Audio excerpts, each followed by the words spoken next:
And welcome, boys and girls, to another Saturday Spinny edition of the three only best bets college basketball show. I'm Matthew Cox. That guy is Kai McKeon. The other guy is Jim Root, but we'll be masquerading as Jordan Love today.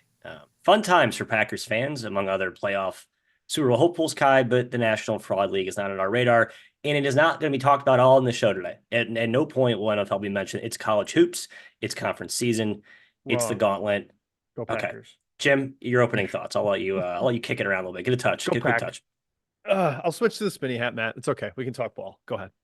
Yeah, we have a very strict dress code here. Kai, your thoughts. Yes. There's some games last night, some good games. My Indiana Hoosiers played. I don't really need to Yeah. such a performance of stupidity and foolishness. But your thoughts, you can pile on. Well, I just want to say, Wisconsin rocks, Indiana sucks. That sums it up. I mean, they were missing Killel Ware. That's tough, obviously. Cole Center, House of Horrors for your Hoosiers, of course.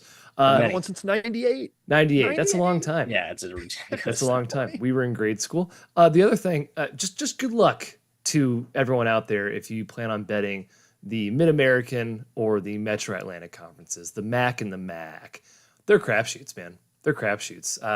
I think if you were like to ask me to pick them straight up every single week, I'd be maybe 20%. That league is nuts, Matthew Cox. Nuts.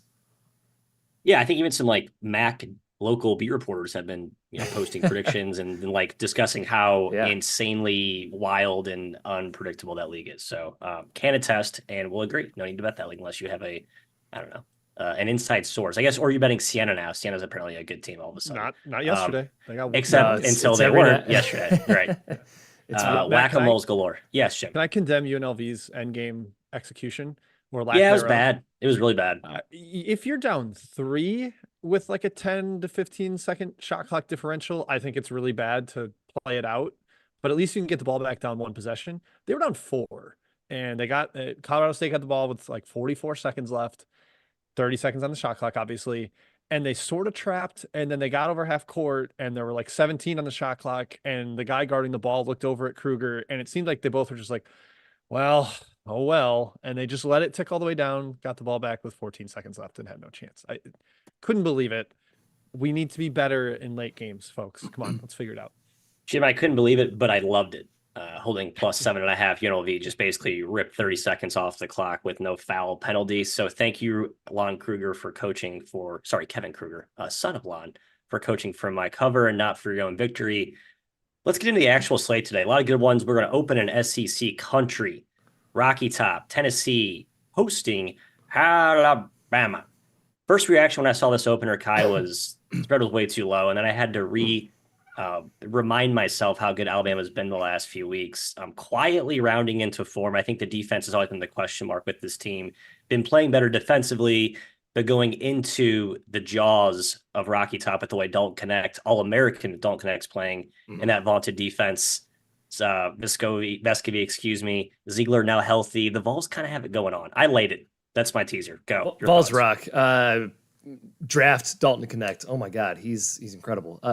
Fun game. Number 1 offense in the country versus the number 2 defense in the country. It's going to be a strength for strength battle. I think it's going to be up tempo, much more up tempo than in the past that we've seen between these two teams. Right, the Vols are running this year. It's their fastest tempo. It's Rick Barnes' fastest tempo since 2010 at Texas, and they're built for it. Right, they have Connect. He's a fireball. Ziegler.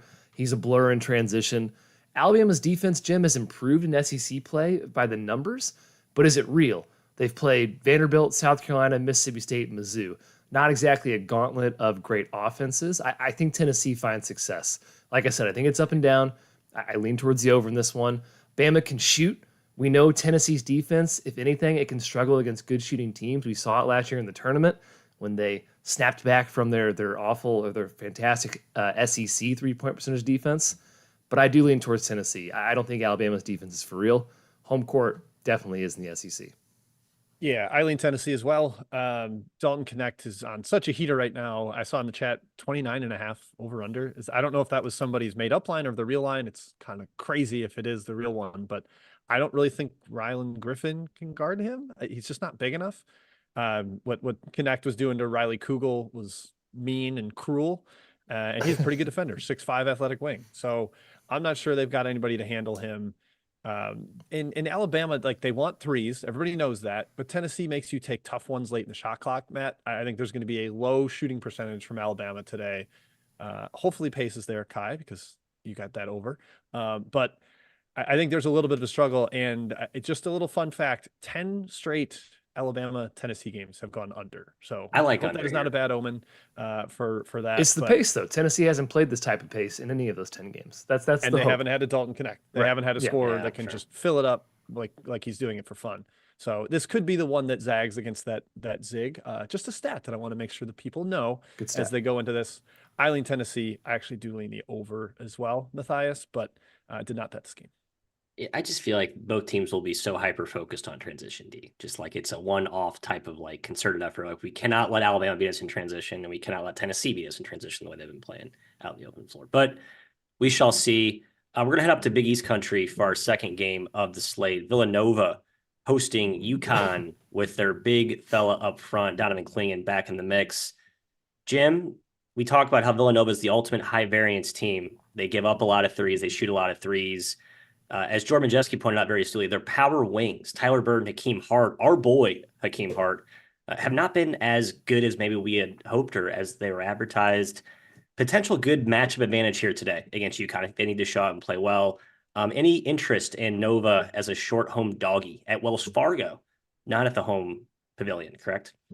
No, yeah, it's at Wells Fargo. I have no interest in Villanova. They do seem to play their best against better competition. They play up. The talent is there, but they're not well coached. And I think Dan Hurley, Kamani Young, Luke Murray are going to run circles around them. Kai, there's a little bit of matchup concern because I think Dixon can pull Clingan away from the rim defensively. He can pull Johnson away from the rim. But on the other end, I think UConn's going to dominate at the bucket. They're going to get a ton of points in the paint. They're going to get a ton of offensive rebounds. I mean, they whooped Creighton's defensive rebounding, which before that game was really good. And they just racked up second chance after third chance after fourth chance. I think they could do that again here. You need a really hot shooting game from Villanova. I think that's harder to do in the cavernous pro arena. So I lean UConn here with the fake openers that no one could really bet, Right? Like 1.5 or 2. That was silly. I think 4 is much more correct. Still lean UConn though. Yep. The overnight market, as it's done the entire season, quickly ate up whatever DraftKings gave them, and -3.5, -4 is where we land for UConn.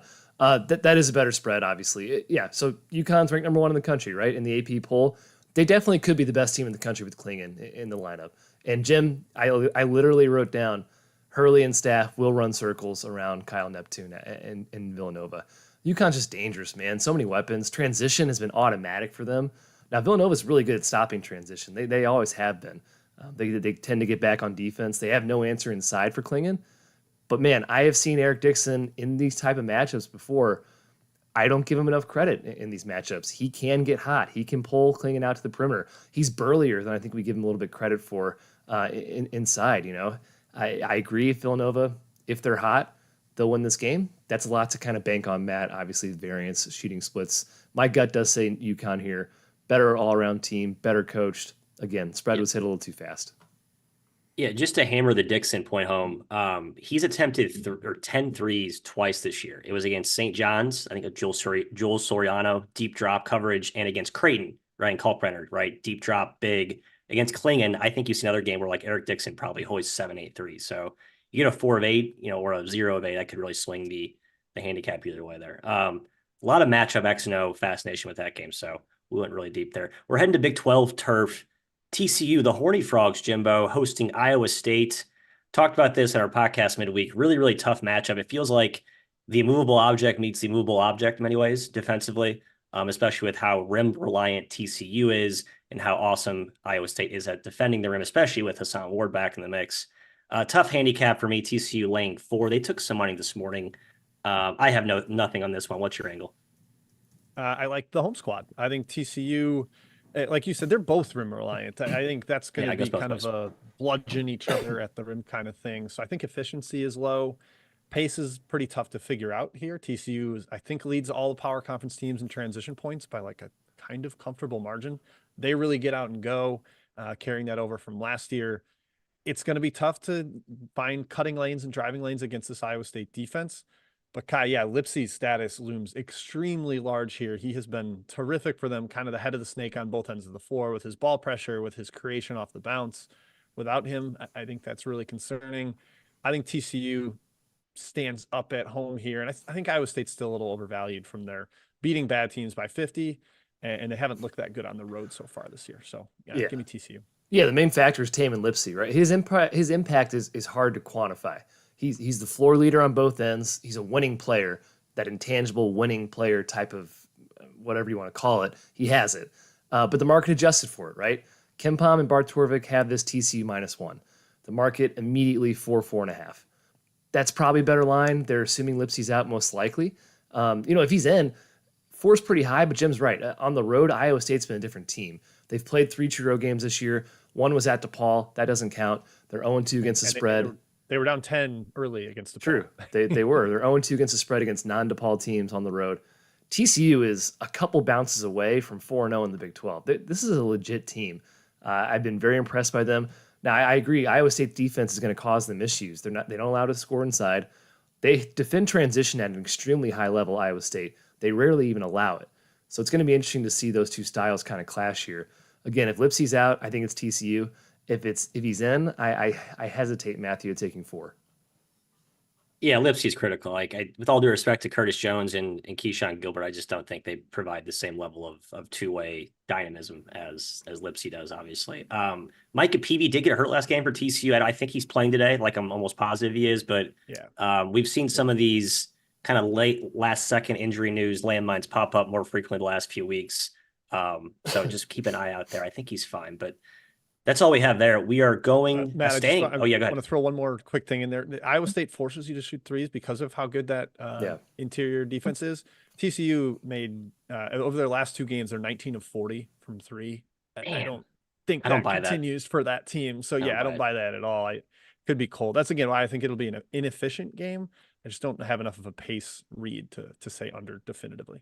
Yeah, maybe Jameer Nelson gets hot, but he's not a good shooter. I think he's 30% on a career diet of 500 shots. So the sample size is too large. So I don't trust him as a shot maker. All right, we stay in Big 12 country. Texas Tech, love it, Kai. Get your guns out, shoot them up, shoot them up. I love the Red Raiders today. John, I'm going to spill the beans up front here. Hosting the Storm and Mormons of BYU coming to town, who we thought would be kind of a road fade in Big 12 conference play, just given the gauntlet of places you have to play in that league. But, I mean, they did win at Cincinnati. I'm sorry, they got beat at home, I should say. They won at UCF going cross country, and they played well, I would say, against Baylor. They ended up losing by 9, but they played well against Baylor. I don't think BYU is as night and day different on the road. I do think they're overvalued, though, in Kempom and all the analytic metrics still. I still think they're kind of in that fade right now. Your thoughts? Yeah, the hypothesis was BYU struggle on road, dominate at home in the Big 12. It's been partially true. They're 1-1 straight up on the road, 0-2 against the spread technically. They didn't cover against UCF by a half point. Home's the same way, 1-1 against the spread. So we'll see. We'll let it play out a little bit more. I still think that hypothesis will hold true. Texas Tech, #1 home court advantage in the country per Kempom and per Matt. It will be a hostile environment, right? It's going to be a tough place to play. BYU is injured. It hasn't really mattered yet. I think it might in this game. You need that extra juice in this type of environment, right? Trevin Knell, Trior, they're TBD. BYU's a deep team, but they played 7 guys last game against Iowa State. It could be a concern. Obviously, you worry about Tech here from the shooting department. BYU has shot nearly 60% of their field goals from 3 in Big 12 play, over half from 3 during the season. Tech plays a packed-in defense, right? They allow a very high three-point attempt rate, and teams have scorched them in Big 12 play. That's really concerning against BYU. But on the other end, Jim, I just trust Tech to execute. McCaslin's a great coach. Pop's been a killer. It's Tech for me as well. Yep, love the home team here. I think the athleticism edge clearly tilts towards Texas Tech. Darian Williams is going to be a major matchup problem, and he's really started to emerge without Cambridge. I think Toussaint's ball pressure could be an issue for Dallin Hall. I think BYU gets a lot of threes, takes a lot of threes, probably knocks down a solid amount, but I think Texas Tech dominates at the rim. So this feels like an efficiency over to me. I don't have the pace, but I think both teams can find ways to score. Ali Khalifa moving Warren Washington away from the rim, like facilitating at the top of the key. He can throw in a 3 when he's open. That certainly helps the efficiency angle, but ultimately I think the crowd is an overwhelming edge for Texas Tech, Matthew, and I'm with you guys. I think TTU at home. Yeah, Ali Khalifa thing matters a lot more because without Faust, he's really become a central part of that offense. Grant McCaslin coached against him last year at North Texas, remember? So I think he's got a good scouting edge there when North Texas went against Charlotte. I think they split last season, the Mean Green and the Niners. But I think it's a pretty critical thing because he's such a unique player. I think gives BYU a pretty big edge against teams seeing them for the first time now that he's healthy. I digress. It's chat mob time. The czar is somebody, one of you two. I never track. It's me. It's me, Matthew. You. It's you. All right. Give me the damn questions. Let's go. Give me the questions. I'm ready. Let's go. Right here. All right. 2-pack from Ethan, both in the state of Nebraska. Jim, starting with you. UMKC at Omaha, a team that's been pretty good lately. -5 for Omaha hosting UMKC. Really not the Nebraska game I expected to be asked about here. Yeah, I like Omaha. I think they've been trending up. A team we liked preseason, and UMKC on the road gives me a little bit of heebie-jeebies without Anderson Kopp. Foss, I think he's Australian, is a ridiculous shooter, but he's the only one they have with Kopp out. So yeah, Omaha for me. Matthew, you get Northwestern Nebraska.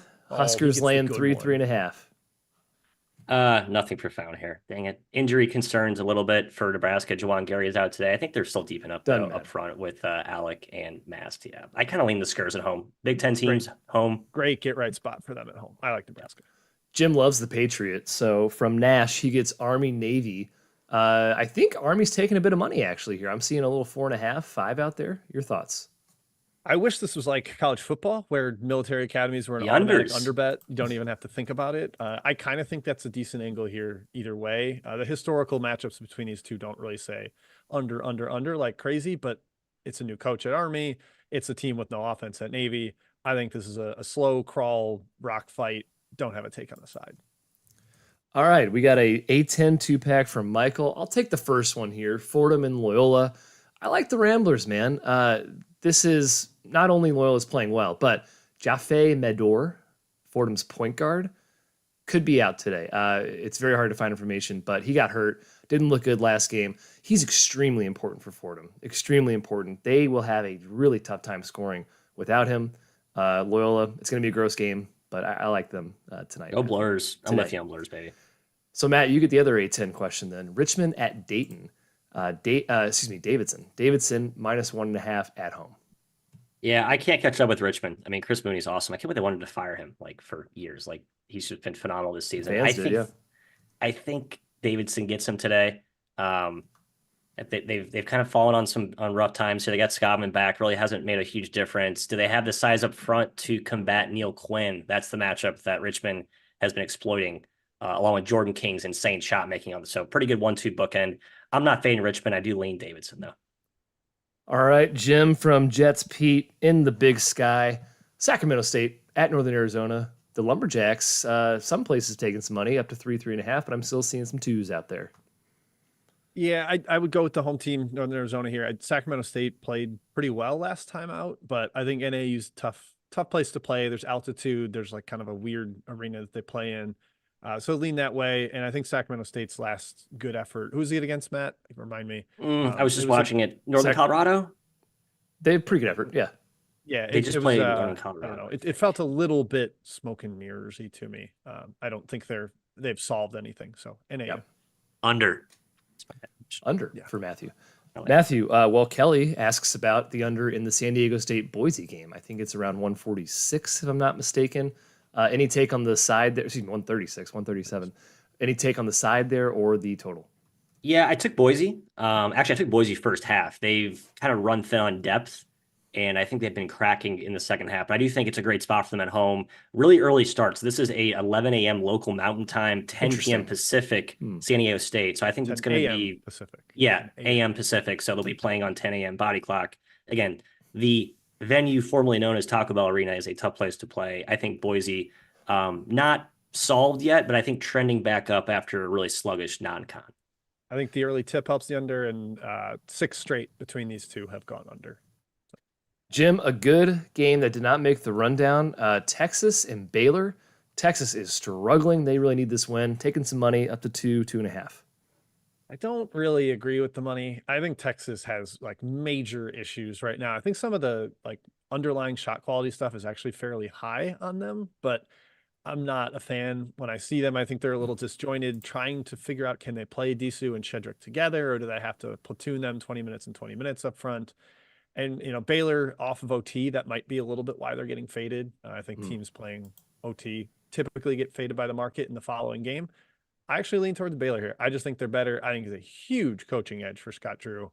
I would go Bears against the market if I had to. I agree. I like Baylor. Why is Texas favored? I'll pause for 1 second to ask for the like button to be smashed by you lovely viewers. Do it We're with like, 2 horns down. have like Double like it.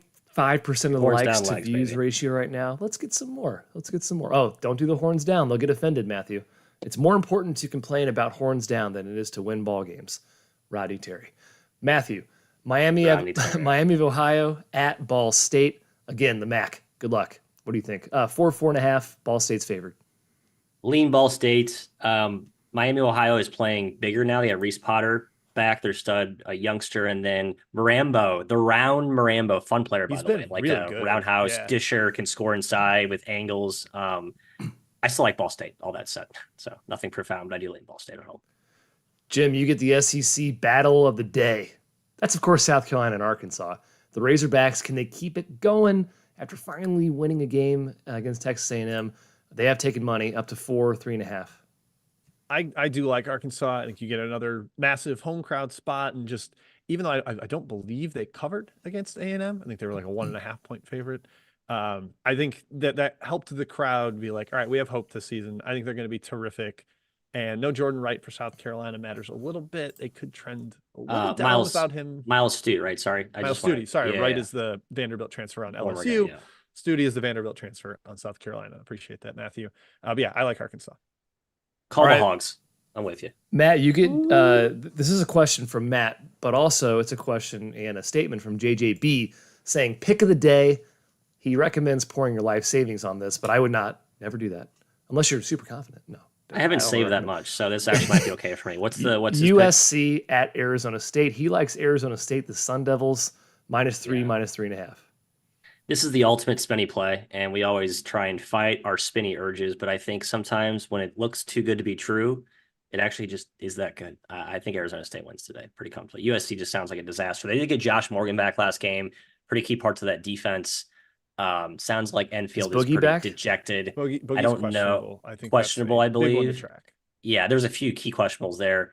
I'm just every post game is like 10 questions about Bronny James and like 2 questions about players that like are more important than Bronny James to the outcome of this team's year. So a little frustrating, but I know okay. Bronny James' stat line every game. It's like, what are we doing? Play well last game. He's playing better. Yeah, and like a 20-point loss. Good job, Bron. Okay, let's do this last one here. It's a little 2-pack from Pat. UMass Lowell and Binghamton. UMass Lowell's got Koulibaly back in the fold, and Binghamton's look terrible, Jim. Your thoughts? Yeah, Koulibaly hasn't really done anything. Seems like he's on a minutes limit. Hasn't been that productive, but they've been really good. They just completely smashed, I believe it was Albany last game. I would continue riding them. I think if you suddenly get the Koulibaly 20 minutes where he goes off for 18 and 9, you're going to feel pretty smart. I don't trust Binghamton. I would keep rolling with Lowell. All right. Matt's on mute. I like Binghamton. Oh, you like Binghamton? Wow. Well, You always like Binghamton. All right. Last one, Matt. Then we're going down to the rundown again from Pat. Louisiana Tech at Jacksonville State.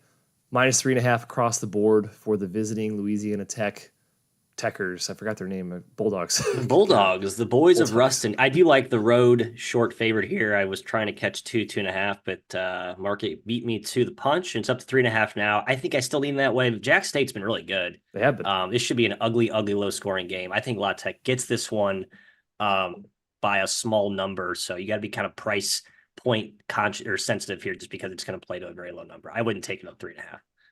All right. Hey, let's go back to the rundown. We will hit the rest of the chat mob questions at the end of the show. Matthew. Jimbo, it's a pirate's life for Shaheen Holloway and the boys of Jersey. Just on a rocket ship ride right now. The market is not buying it, though. It opened -4 in some shops. Creighton on the road just played at St. John's, making a quick trip over to Jersey. Market is buying it, right? Market is buying. They're betting Seton Hall. Seton Hall's 2.5. Oh yeah, sorry, I'm getting my directions, my minuses mixed up. They are buying it, and I get why they're buying it. Creighton just hasn't looked that good. I do think it's a good buy low spot for Creighton with the easy travel, as I was alluding to there. But -2, I'm tempted to take the jump shooting Jays. What say you, Jimbo? Yeah, I think more jump shots will go in. I think going from playing UConn to playing almost anybody else will feel like, oh, a little bit of room to operate here. UConn had them in hell in that game. Like UConn, they man, just so, couldn't yeah. figure anything out for the first 35 minutes. Kadari Richmond probably has a big game because I don't think Creighton has anybody to guard big guards. I think that's a real issue with the way the roster's constructed. But that said, I still do lean Creighton here, Matt. I'm just kind of trending back to preseason expectations a little bit. Just scared of trying to catch the falling knife with fading Seton Hall, Kai. They've been just ridiculous. Yeah, I don't know how many times I can recommend fading Seton Hall. At least once more, Miss Swan, Matthew, Pirates of the Caribbean.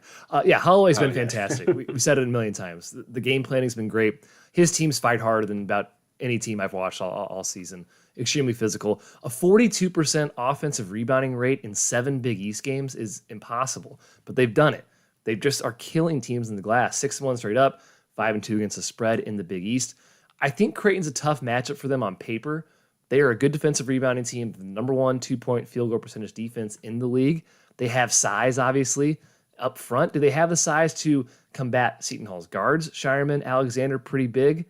I'm not so sure about Ashworth. Fairbairn's, I guess, a little bit big, Matthew, whatever you would call him. But is Creighton tough enough, though? Will they get bullied?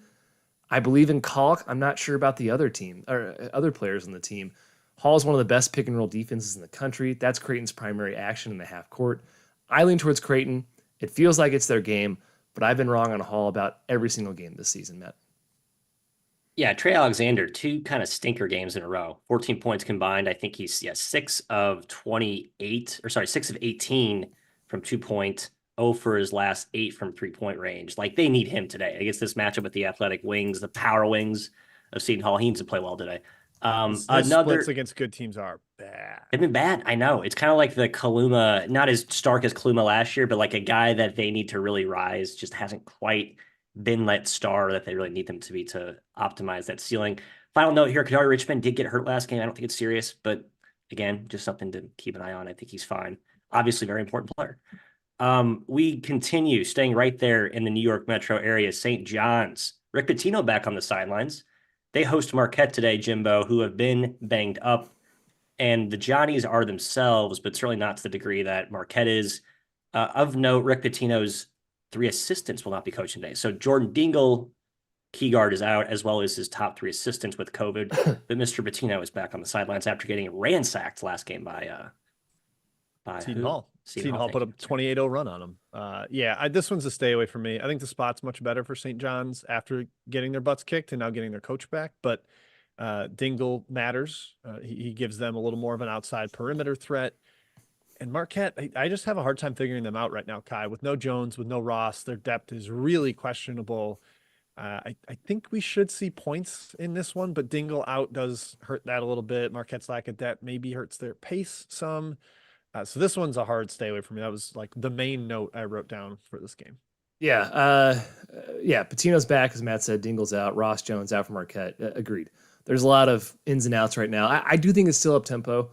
I do expect points here. Can the Johnnies consistently handle Marquette's press? Dingle, obviously a ball handler. They still have a few on the roster, but I would think you need all you can get against this Marquette defense. Can Marquette fend off Soriano on the glass? That guy's a monster. I'm not sure they can consistently. Again, I see some points there for the Johnnies. Stopping Marquette in transition is paramount. The Johnnies not great at it. Marquette, 87th percentile nationally in points per possession. In transition, Johnnies, 36th percentile in stopping it. The fact that they crash the glass so hard on the offensive end is sort of part of the reason why they can't defend transition as well as maybe other teams in the country. So I do like the over. I think there's a path for points for the Johnnies, path for points with Marquette. I also, Matt, lean towards Marquette. They're now a 2-point dog. Shaka as a dog. This team is still very, very good despite the injuries. Yeah, I just think the depth is so huge for this team. Like, it's what makes them so good. So I think Marquette still is very good. I'm just not looking to run on the counter and back them until at least one of those guards are back. I'm kind of Jones ain't coming back, Matthew. They're both He's not. for sure out. I thought Ross has a chance. Okay. Yeah. I mean, they need Ross back, and then I'll maybe reconsider investing in Marquette, but right now I just can't get there. We're moving to Big Ten country. Yes. Heaven. No, it's Iowa, Kai. That is where Purdue is traveling today. Nice. Movie references. And thank you. Field of Dreams. I am making a living / losing money betting against Purdue in the wrong spot. I did not bet against them at Nebraska. I did at Indiana. I'm going back to the fade Purdue on the road as a Big Ten road favorite, excuse me. Kai, tell me why this matchup is terrible and why I'm an absolute idiot for taking 7 with the Hawkeyes. Because there's many reasons why I am. I would never call you an idiot. You're a smart man, Matthew Cox. I have my moments. Thank you. It's a fun little battle of Titans, right? Purdue, and home Iowa. A scary fade in any context. Since McCaffrey took over, Iowa 62.5% at home against the spread, 20% ROI. Now, better in non-con, 34% ROI in non-con, but still 13% ROI in Big Ten play. They are very good at home since McCaffrey took over, really before as well. It's a good arena there, Carver Hawkeye. I'm just not sure this Hawkeyes team stands up well to Purdue. Cricky's a nice player. Freeman has a ton of potential. None of them are Edey. And frankly, Purdue's other front court pieces are just as good as them. It's going to be a bloodbath on the boards, inside, foul line. Iowa's allowing over 60% from 2-point field goal range in Big Ten play. That's bad news against Purdue. The question is, can Iowa just score enough to hang around, to beat Purdue, to hang within the number? There are always threats to shoot, but this year's offense is much less reliant on that. They can't get much inside against Purdue, and the shooting isn't as deadly as it used to be. So I actually lean towards Purdue here, Jim. I think the matchup's just not very good for Iowa. Yeah, I saw someone in the chat say Purdue first half, and I actually really like that. I think they've gotten up big, and last year they got up 20 in Purdue. 2 years ago at Iowa, Purdue got up 20 on Iowa last year. And then 2 years ago at Iowa, they got up like 20 and kind of got cut down late. I think it's kind of like that Illinois game where Purdue got up huge and you throw some pressure at them a little bit and they're kind of playing conservatively. Once they're up huge, you can kind of sneak back in. So I do lean Purdue, but I would prefer the first half, Matthew. Iowa's the worst 2-point percentage defense in the Big Ten. I was just looking at that, yeah. That's pretty scary 60%. against the team like Purdue. So, yeah, I think they can get easy buckets over and over. I think Owen Freeman in foul trouble might be the lock of the day. I love him, but he is a freshman foul-prone big taking on Zach Edey. Where's the prop? He will be on the that could be an issue. So, Matt, I don't hate it with home Iowa, but I would prefer Purdue myself. Patrick McCaffrey, I think, is questionable to play today. I forget his stat. He didn't play last game. Yeah, that's pretty key. I mean, it's important. I think they are really deep. I mean, the key thing is how do you stop Edey? Like, you got to figure out a way to do that. I'm not sure they have the horse to do it. Still, I'm betting the spot. I told Kai this last night. Like, they lost at Northwestern. They lost to Nebraska. I think Iowa is closer to the Nebraska Northwestern crop than the Indiana Maryland. The two teams Purdue roasted on the road. So that's sort of the angle there. But again, matchup's very different between these two Warriors, whatever you want to call it. We're going west. San Francisco hosting St. Mary's. The Dons, Jim, could they be the Don of the WCC this year? Gonzaga down, St. Mary's down-ish. Big tilt here. Chris Golovson and the crew. Bay Area rivalry of sorts. What's your angle in this matchup? Yeah, my apologies to a couple Big 12 battles. I snuck this one on the outline. I wanted to go west for this one. Could end up being the two best teams in the WCC. Oh, Gonzaga shade. St. Mary's seems to have figured it out lately. I mean, they just nuked Santa Clara, but that was a really tough spot for Santa Clara coming off the home Gonzaga hype spot win with Steve Nash in the house. So I'm not putting too much stock in that. I think San Francisco's athleticism and size can bother them. Backcourt, front court, they are mobile, long, strong. Mobo is a monster, probably the player in the year in that conference right now. And just the inconsistency of Jefferson, Marcellionis, I'm nervous about St. Mary's here. The number I made suggested I should bet the Gales. I had to turn it away. I'm just worried maybe I haven't fully embraced San Francisco because the offense has been much better in league play and playing a little faster and using that athleticism. And I think that could bother the Gales. Well, yeah, that's the question they're going to try to answer is, are they for real, San Francisco? They're number 51 in KenPom, man. They're blowing out bad teams. They have 0 wins against top 90. They have 1 win against top 125. They handle bad competition. They're competitive, but not fantastic against stiff competition, right? They can lose to a St. Mary's. I agree. The athleticism edge is clear. Mobo is a freak. That guy's awesome. He's going to be an NBA player. St. Mary's can't really dominate the glass like they usually do against this Dons team. The Dons are the best defensive rebounding team in the conference. St. Mary's defense, I do think, is built well to stop what San Francisco wants to do, the no-middle type of play. The Dons aren't really a jump shooting team at all. Both teams actually are kind of built to stop one another, to defend the intricate cutting of each other's offenses. Perhaps physicality and home court went out, and it's a Dons bet, Matt, but I think it's just going to be kind of a gross toss-up battle here, a complete toss-up. I have no lean either way. Hard to agree. Like under is what I was just hearing being screamed at by my subconscious. Like the way St. Mary's struggles to defend like athletic, dynamic shot making guards. That's not really what San Francisco has. They're more just like bigger execution type guards. They're trying to score out of sets. I think they're actually they can hold their own there. And then on the other end, I think San Francisco's length and versatility and switchability, and also just the familiarity between these two coaches. Like Golovkin was on Golden Staff for like years. They've scouted against each other for years. Like I think they know what's coming offensively either way. So love under, low number. Don't want to bet unders in general right now. Overs seem to be kind of the right way to go, but I do lean under in this one. Matt, I'll throw that. I'll throw the stat in because of when you said it.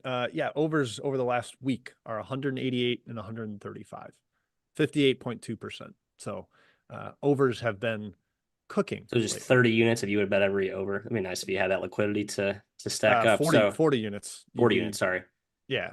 So if you have to really like unders right now if you want to play them. Efficiency's been through the roof, so it's scary to bet unders. Chat mob round 2. It begins right now. And before we start, actually, I lied. It begins in 5 seconds after you hit the like button and subscribe button. 5, 4, 3, 2, 1. I'll count it down. Kai, to you. That's really good, Matthew. Really appreciate that. Thank you for being an ally to the show. Nicholas asks about Miami and Syracuse. Well, we know Norchad Omier was announced out. The market has adjusted accordingly. Jim, up to 4. Now 4 for Syracuse at home. Your thoughts? A little surprised went to 4, but Omier is irreplaceable for that team. AJ Casey is nowhere near the player. Omier does so much for them. I think Syracuse is a very young team that's erratic, is much better at home.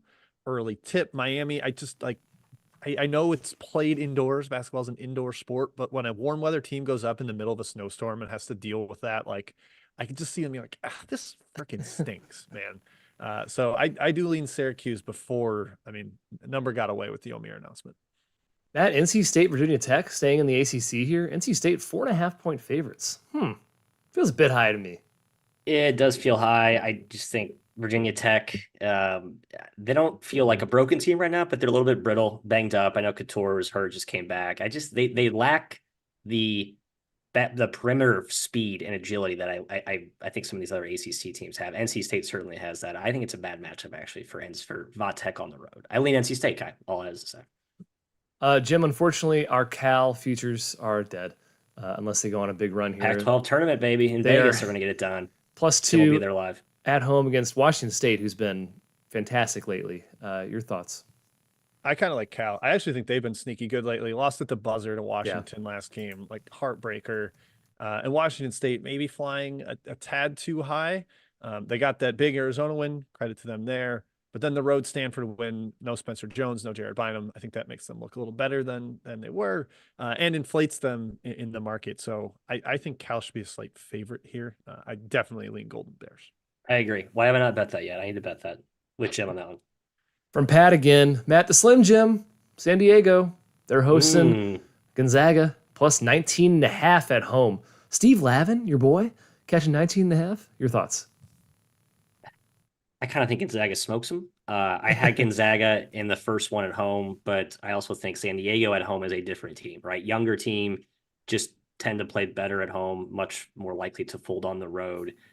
Deuce Turner did not play last game for San Diego. Like if they don't have him or Wayne McKinney, that's a fade for me. They need both those guys in there.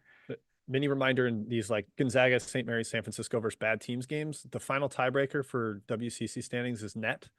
So blowing out teams matters. Higher in the net matters.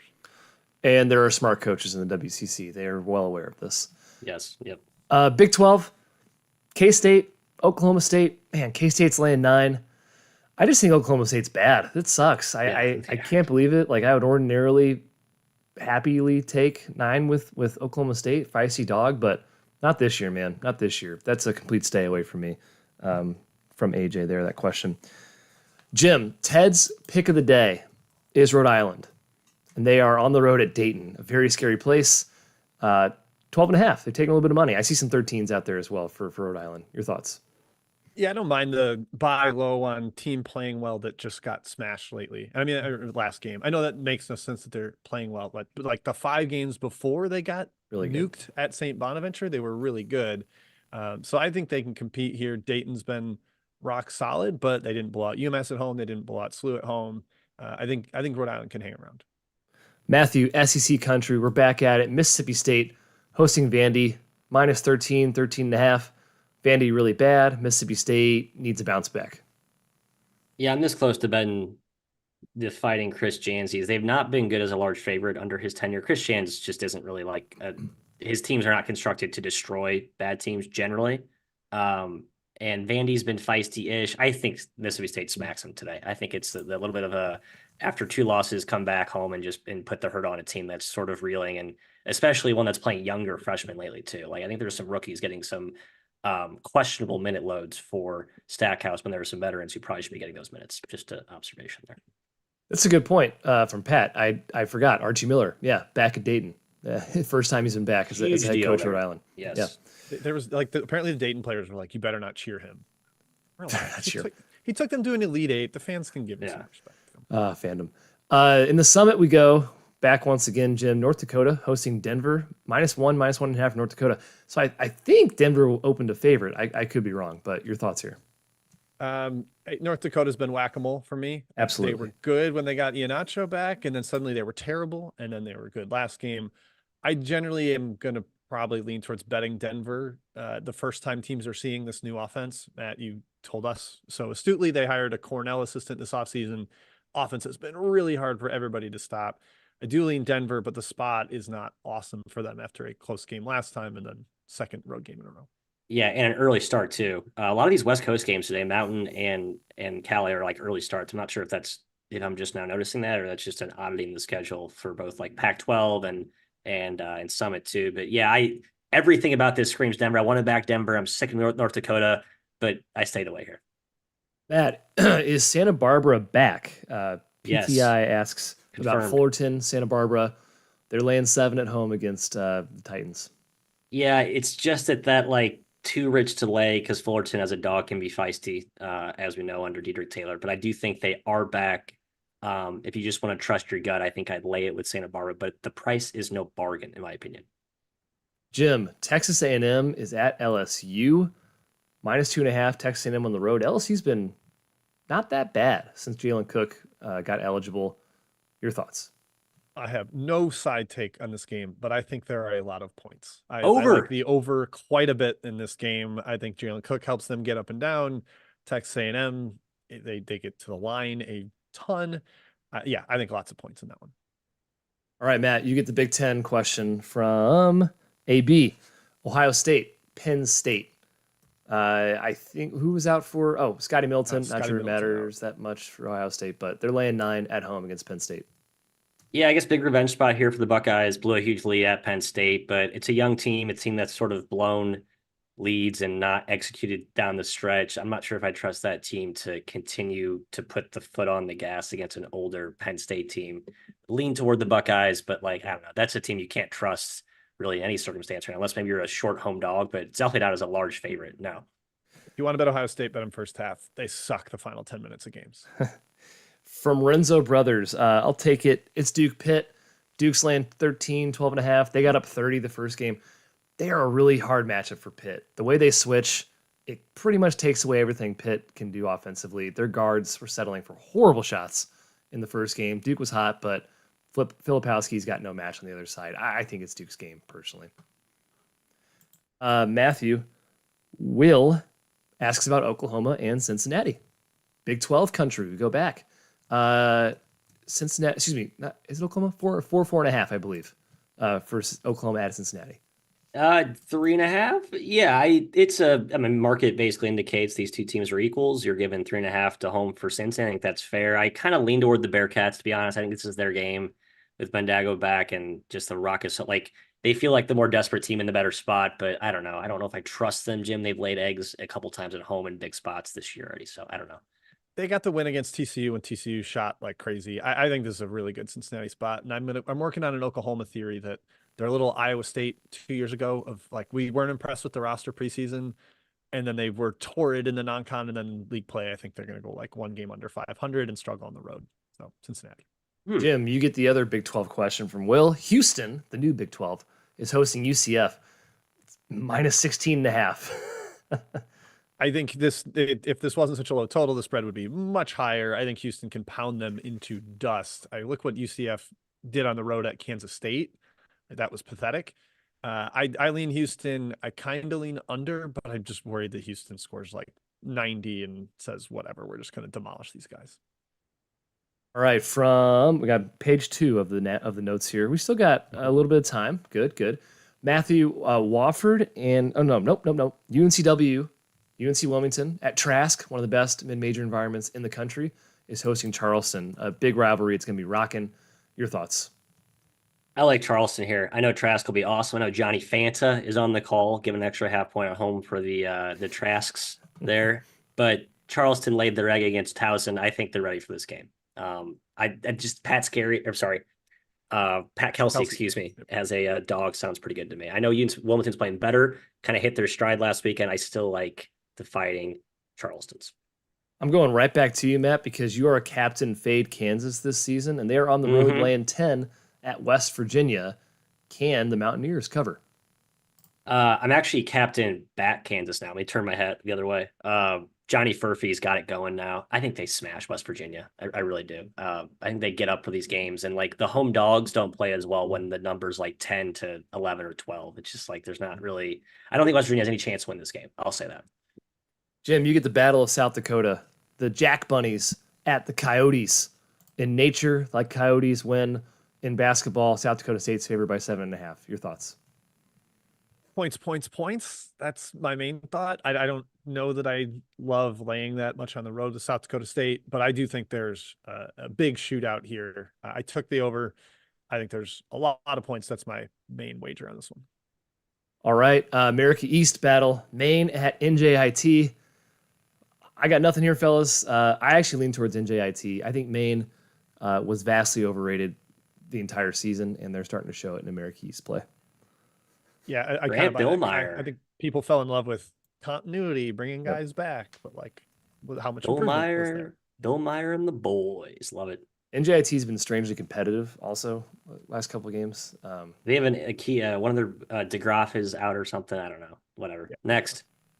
All right, Matt. Next, you get Colorado hosting Oregon State. Colorado smashed Oregon. Well, they pulled away, and now they get Oregon State, the Beavers, minus 17.5. Colorado here. Just what you just saw Oregon State go to Utah and lose by 1 billion. I think you say the same thing here. Sorry, Peyton Heads. Just a younger team, to altitude, especially like 2 of the mountain trip. Colorado healthier. I think rejuvenated by the fact that they're healthier. The eye test popped out of my skull watching Colorado last weekend. So I'm in on the Buffs. I'm sorry. I'm not fading Oregon State, but I would fade them today if I had to get involved. Jim, you get Sunbelt, James Madison, and Marshall. James Madison's laying 12.5, maybe 11.5 too at some places.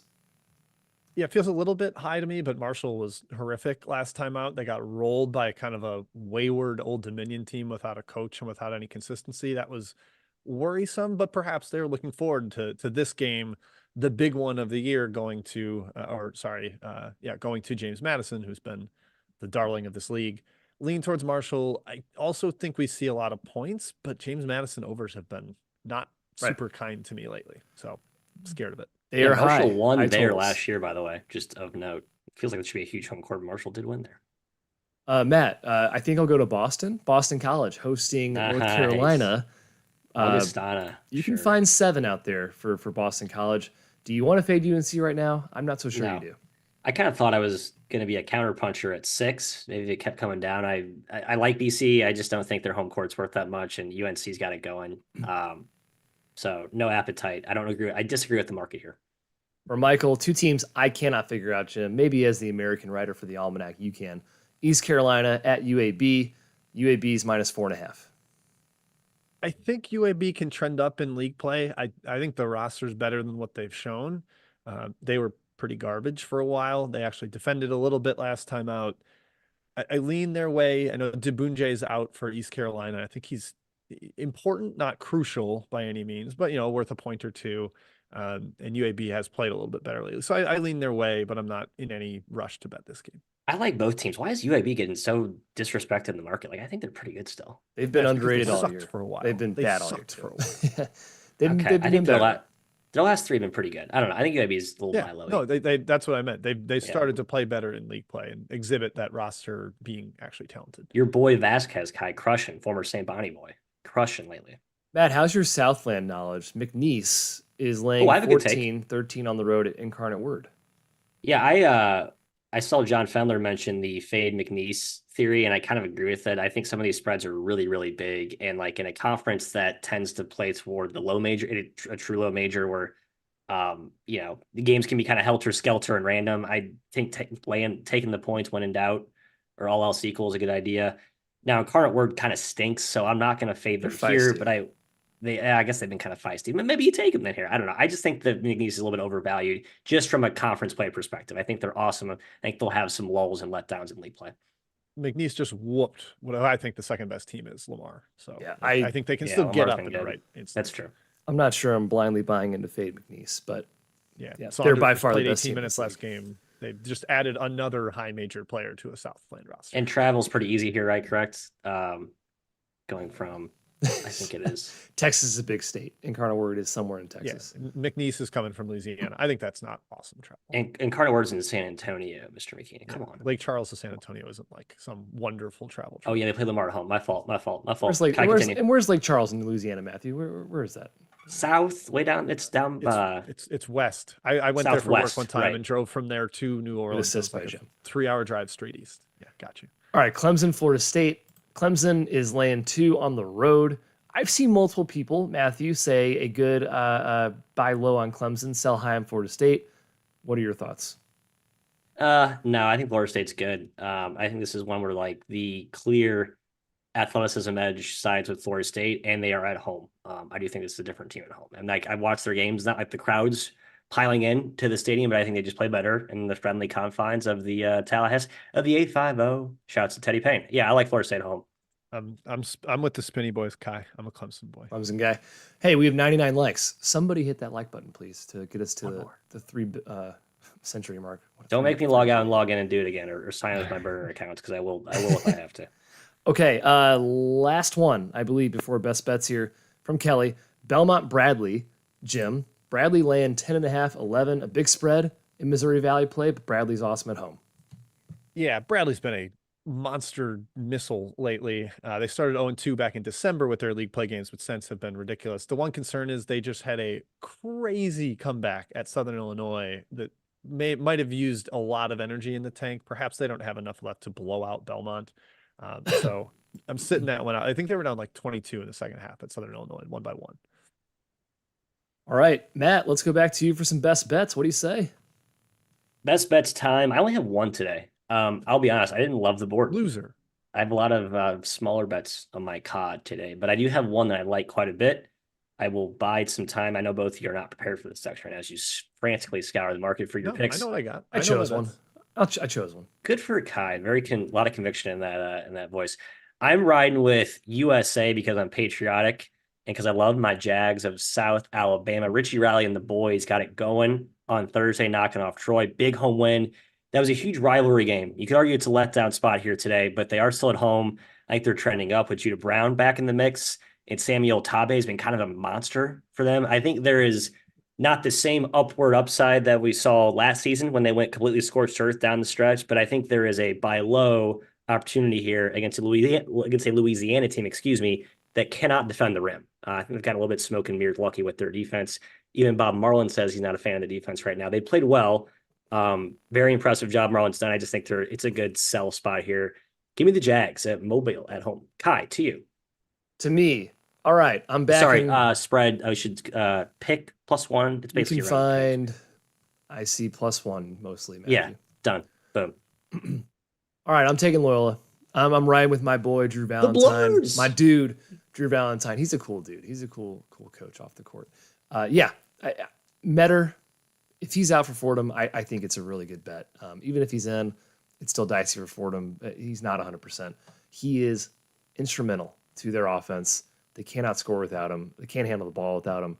So Loyola, hope you handle the ball and cover -1.5. Kyle, you said Metter in my dumb brain, just like Metter, hardly know her. Like that. It's not even a good joke. It doesn't really even work in that context. Good lines today for us. That's what my brain did. I'm gonna go with one we said already, Texas Tech -2. I think the home court is just a major edge, and the athleticism is huge. And if Trevin Knell's not in there, that's one key shooter that BYU could be missing.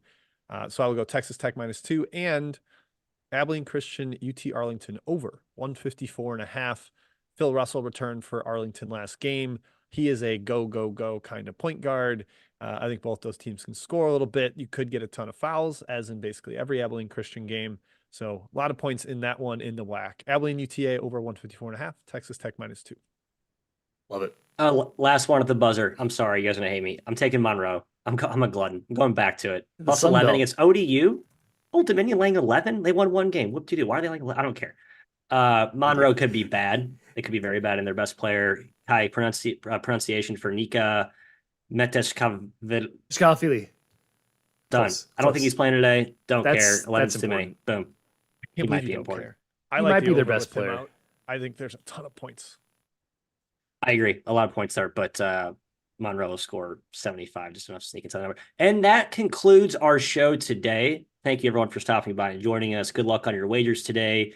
Before you close out and continue with the rest of your Saturday and saddle up and watch games, as we will be doing, do hit the like button. Do subscribe. We sincerely appreciate that.